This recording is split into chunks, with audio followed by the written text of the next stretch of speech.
Greetings, my name is Odin from the Odin's Musings YouTube channel, and I'm here on behalf of our crystals. Today I have for you a project that will get you excited for the fall season, and a design that will incorporate a lot of techniques that we have shown you in previous tutorials.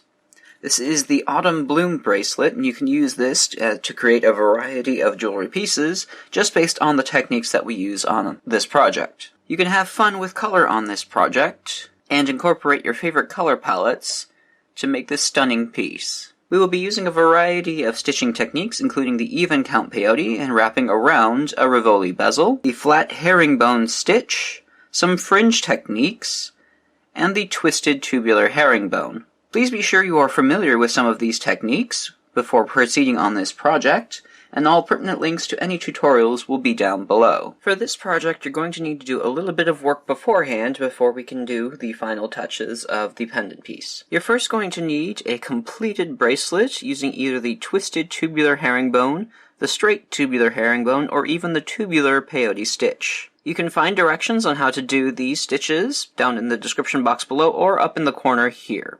You'll need to do a completed bracelet from start to finish and attach the clasp on both ends.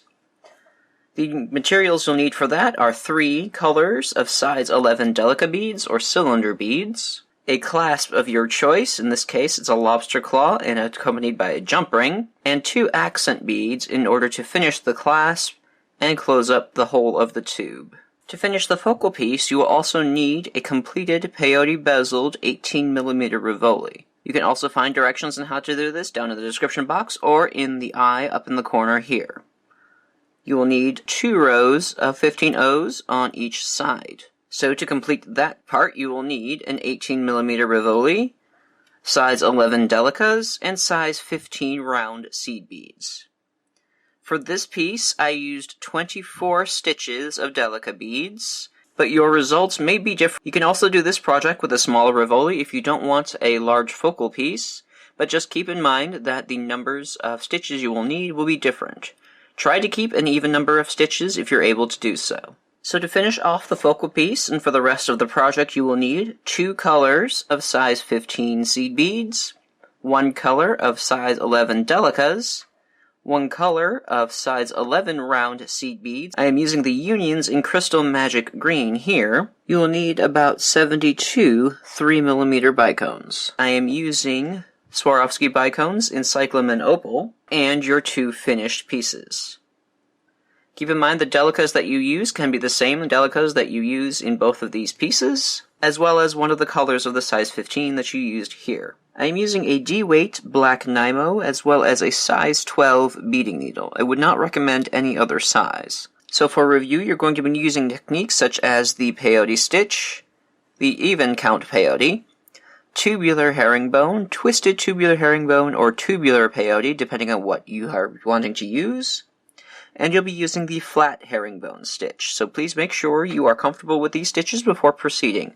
All pertinent links will be down below. You can also find the full materials list as well as links to supplies and where you can purchase down in the description box as well.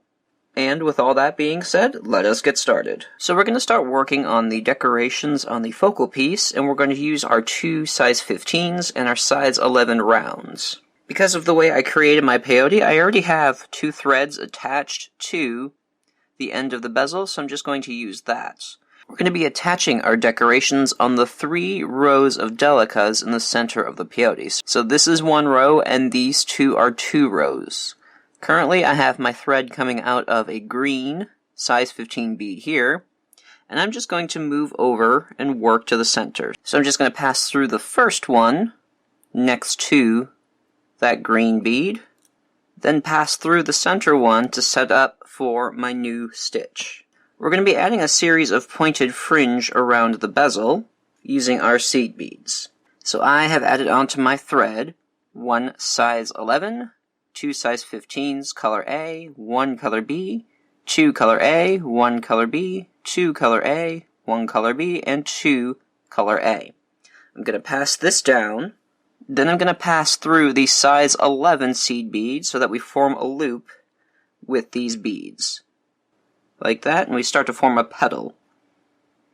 Now, all I'm going to do to complete my stitch is pass to the next center Delica bead on my bezel. And this will anchor it between those two Delicas on the peyote stitch. Just going to repeat those steps to add another loop. Here I've added my set of seed beads, the 11 in my pattern of size 15s. I'm going to pull that down again, pass through the size 11 at the bottom, then jump through and pass over the next Delica on our bezel to anchor the fringe in place and make sure you don't get caught on the previous petal. You're just going to do that all the way around until you've completed your set, and when you're back up to the first petal. And this is what we end up with once all the fringe drops are attached. Now this looks pretty by itself, but if you want to add a little bit more of a pointed motif, we're going to reinforce this in a specific manner. My thread is currently coming out of a size 11 Delica on the bottom of the bezel. I'm going to move up the size 11 seed bead directly in between. Then I'm going to pass through all of the green beads and skip over the bronze beads on this loop. So all I'm going to do is pass through the first two size 15s, skip over the color B and pass through the next two. What this will do is pull the thread behind that color B and make it pop forward. Then I'm going to do that again. I'm going to skip over that color B and pass down the next two color A's, pull it through, and I'm going to trap my thread and wrap it around so that the bead pops upward, like that. Skip over the last bronze bead and go down the next two greens, pulling through and then moving your thread so that the bead pops outward.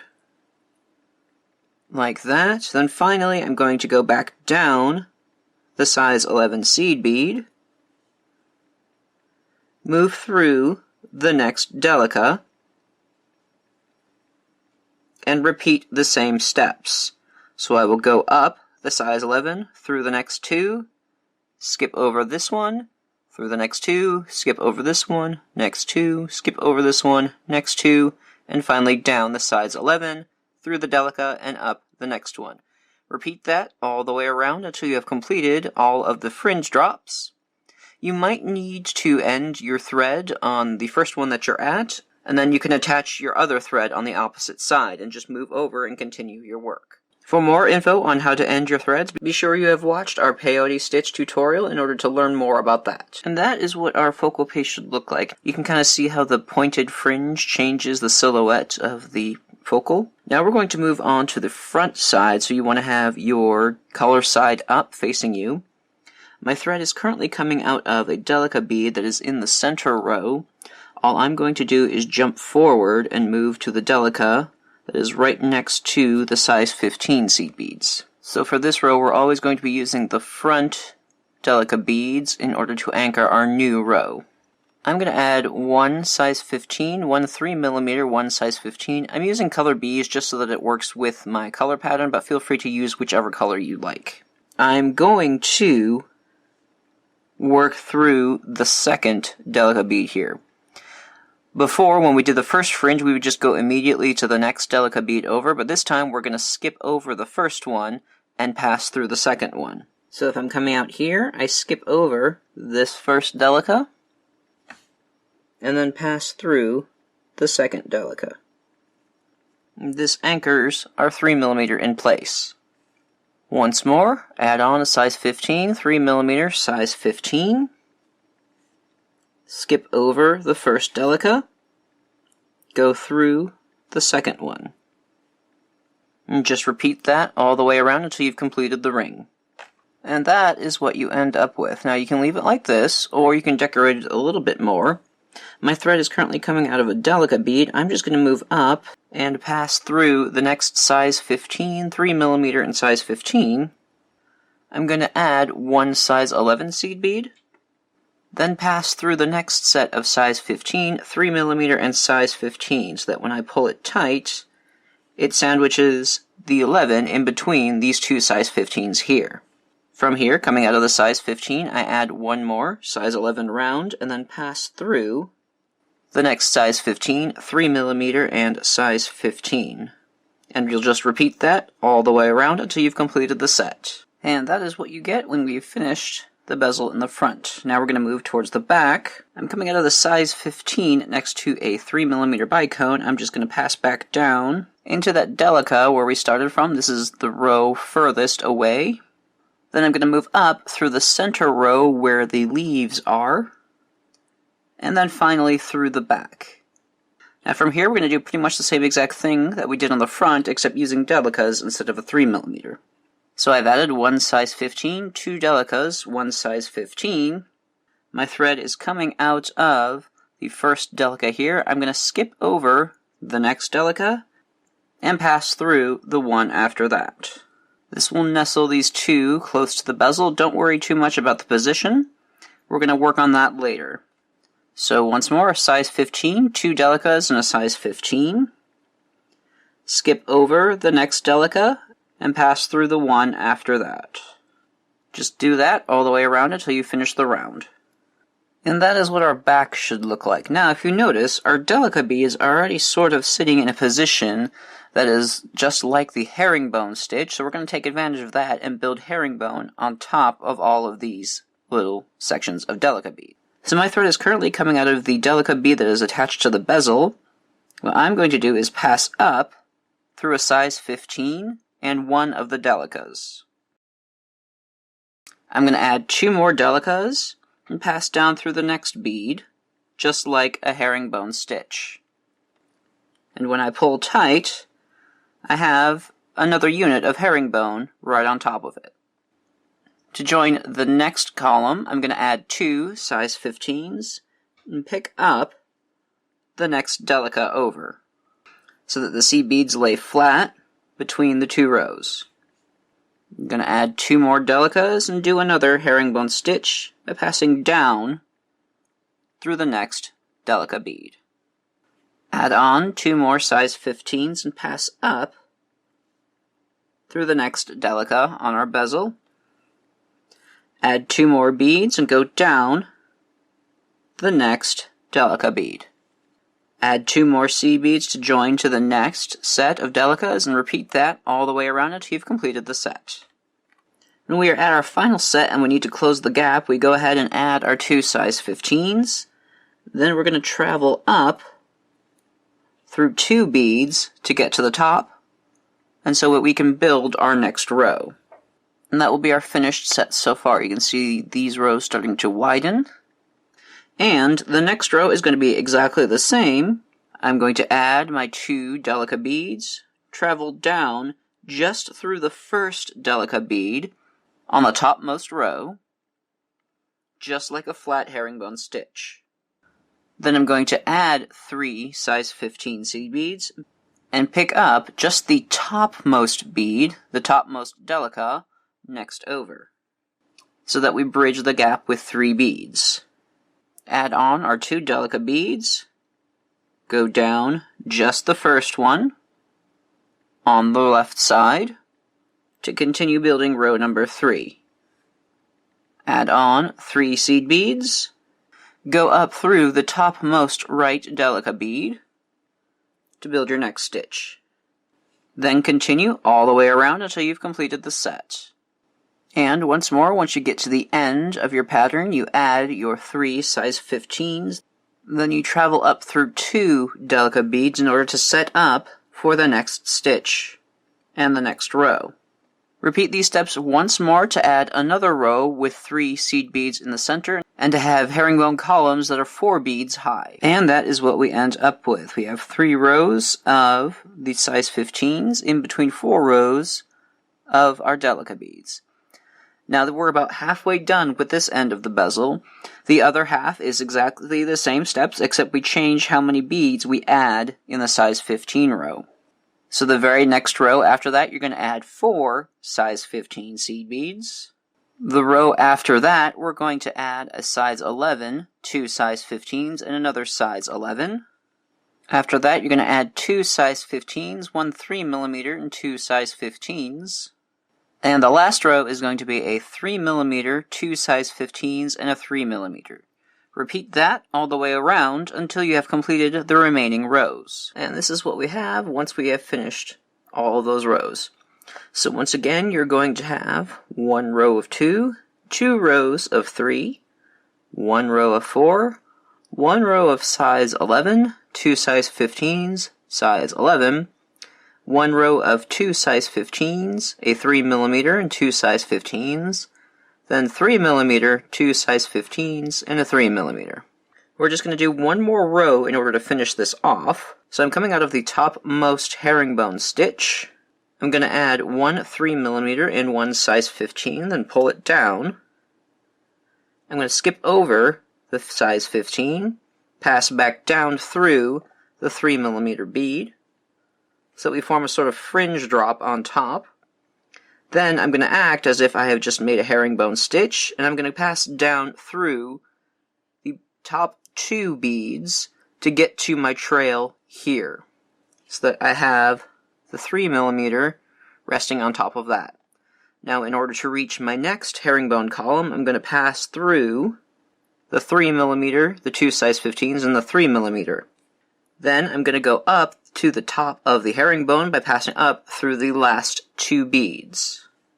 Add on my 3mm and my size 15, pass that down, go back through the 3mm, and then the next 2 beads on the top of the column. Travel through the top row, splitting the 2 herringbone columns apart, go up the top 2 Delica beads, and repeat to add all of these fringe. Keep going all the way around until you've topped every one of these beads. And once we've finished everything, this is what our bezel will look like. Now we're going to work on the bail in order to attach it to our bracelet. So what I'm going to do is I'm coming out of a Delica just underneath a 3mm bicone. I'm going to pass on the next column all the way down until I hit the very bottom. To make this bail, we're going to do a loop, and we're going to make it from a herringbone in the opposite direction. So we're going to do the same thing as a regular herringbone stitch. We're going to move all the way over down to the herringbone on the opposite side and connecting them together. So doing that, I'm going to use size 11 seed beads so that I don't have to make too many loops. So I add my 2 beads, then I go immediately down through the next bead. Now, you only have to go through 1 bead, but if your needle is being really argumentative, I'm going up a few more just so that it's easier for me to go through. So I ended up picking up 2 beads. I'm not going to worry about pulling that through. Go down so that I have attached my 2 size 11s on top of that. Since I went down 2 beads, I'm going to go up 2 beads to turn my thread, as well as the first size 11. Add on 2 more size 11 beads. Go down the next size 11 to form a next stitch. Right on top of that, go up the 2 size 11 beads, and continue on. Once more, add on 2 size 11 beads, go down just the topmost size 11 bead, pull through, turn my thread by going up the last 2 seed beads. Keep going until you reach the other side of the bezel, and you want it a little bit loose so that we can put the rope underneath the bail. For me, that was about 16 stitches, but feel free to use as little or as many as you need in order to make it over the rope. Once we have our bail completed, we're going to attach it to the other side simply by using the herringbone stitch to zip the 2 sides together. My thread is coming out of the left side of my bail. I'm going to move up the left bead on the opposite side of the bezel and pull through so that I anchor half of the bail and they're attached halfway.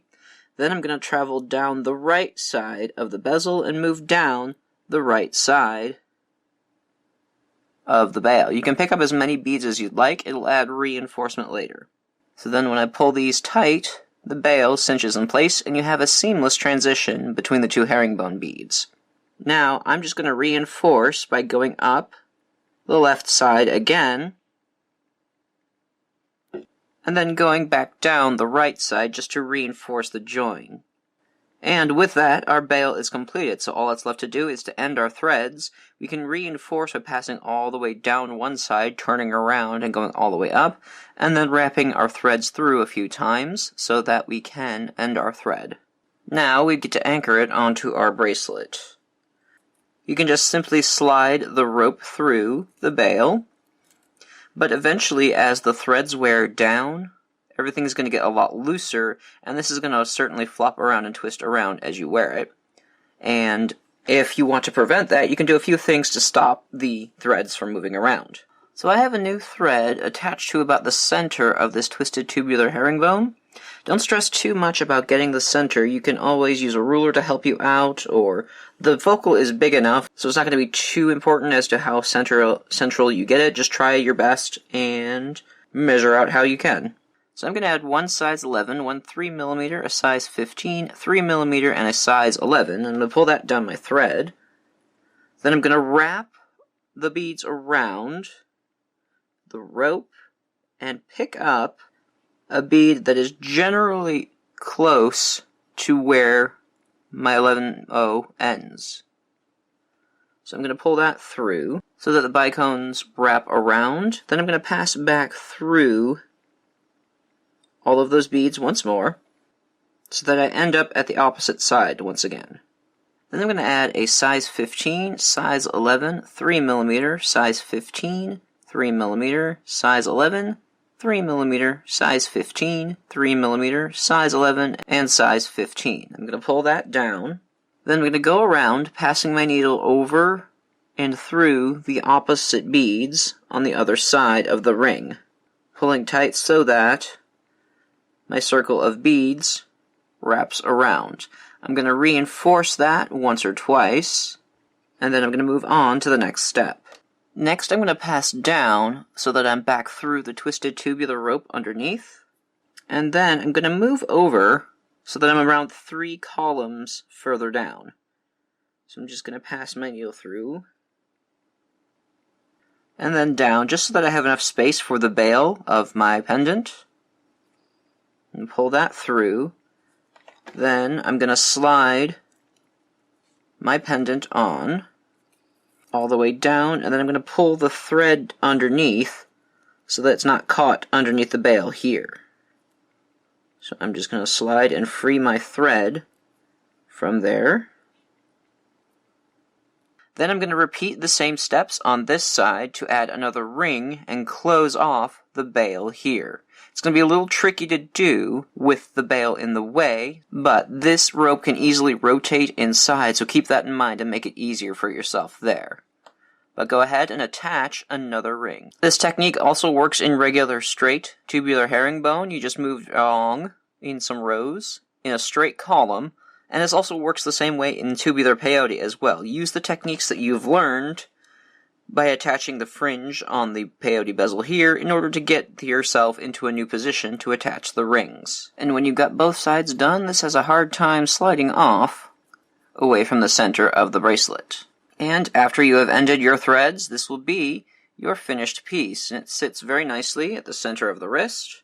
You can even extend this into a choker or a longer necklace, whatever you'd like to do, but I think it's a very nice statement piece for when you are going out in the fall season. Have fun and play around with color schemes to get something really unique. This is a great piece to practice what you've learned from the basic techniques and to expand your horizons and start developing a designing mindset. We've gone over lots of variations of the herringbone stitch, the peyote, and even some fringe and right angle weave. And that is all for this project. I hope you enjoyed trying this out, and thank you so much for joining me. Let me know in the comments down below what colors you plan on using with your project, and what sort of pieces you intend on creating using these techniques. Don't forget to check out the description box for the full materials lists and supplies to where you can purchase, as well as links to all our previous videos teaching you how to create any of the techniques we've used in this project. And while you're down there, feel free to subscribe to Aura Crystals for more updates on techniques and tutorials like these. And if you'd like to see more of my work, feel free to check me out at Odin's Musings right here on YouTube and at odinsbeadhall.com.